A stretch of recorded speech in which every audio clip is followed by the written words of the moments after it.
कांग्रेस के सारे नेता आज जिला मुख्यालय से राजभवन के लिए निकले हैं और उनको रोकने के लिए पुलिस प्रशासन के अधिकारियां मौजूद हैं।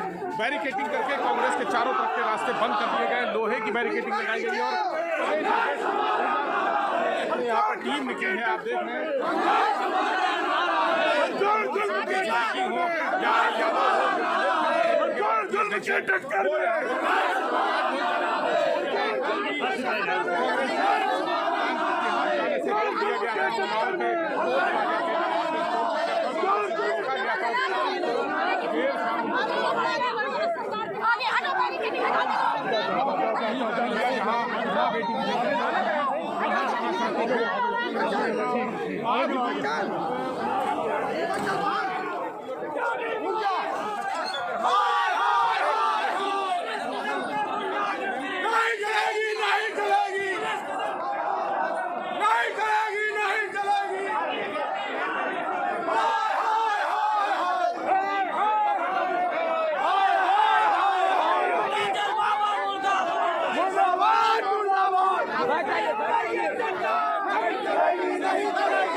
बोलो बोलो तेज बोलो।